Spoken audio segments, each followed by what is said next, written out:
Hello friends, আমার চ্যানেলে তোমাদের স্বাগত। আজকে আমি তোমাদের সামনে যে বিষয় নিয়ে এসেছি তা হলো West Bengal State University 2026 fifth semester history major DSC 9 1526 to 1757 last time suggestion, যা প্রত্যেকবারের মতো 100% কমন।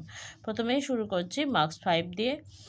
ঐতিহাসিক হিসাবে আব্দুল হামিদ লাহোরির মূল্যায়ন করো। 2 পানিপথে প্রথম যুদ্ধের তাৎপর্য লেখো। 3 রাজস্ব বন্দোবস্তর ক্ষেত্রে জাপ্তি প্রথা কীভাবে নস্ক থেকে পৃথক ছিল। 3 আকবরের ধর্মীয় নীতিতে সুলহি কুল ভূমিকা বিশ্লেষণ করো। 5 শাহজাহান কেন বল্ক ও বাদাক শাহ জয় করতে মনস্থ করেছিলেন। 6 খুদকাস্ত এবং পাহিকাস্ত রায়তদের মধ্যে কী কী পার্থক্য ছিল, অথবা চৌথ স্বদেশমুখী ও সরঞ্জামী শব্দগুলির অর্থ ব্যাখ্যা করো। 7 1756 সালে সিরাজ উদ দৌলা কেন কলকাতা আক্রমণ করেছিলেন। 8 ঔরঙ্গজেবের ধর্মীয় নীতি কি মূলত রাজনৈতিক বিবেচনার দ্বারা নির্ধারিত হয়েছিল।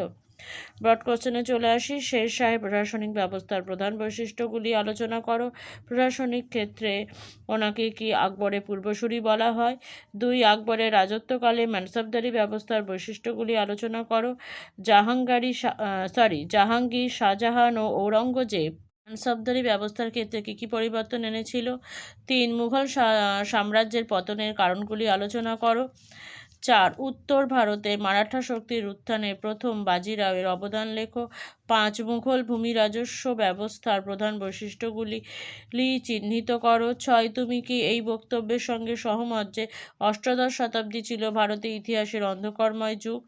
7 মুর্শিদ কুলি খানের রাজস্ব নীতির মূল্যায়ন করো। 8 সিরাজউদ্দৌলা এবং ইংরেজ ইস্ট ইন্ডিয়া কোম্পানির মধ্যে বিরোধের প্রধান কারণগুলি লেখো।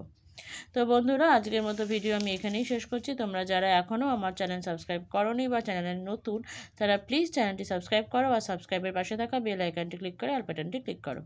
Thank you.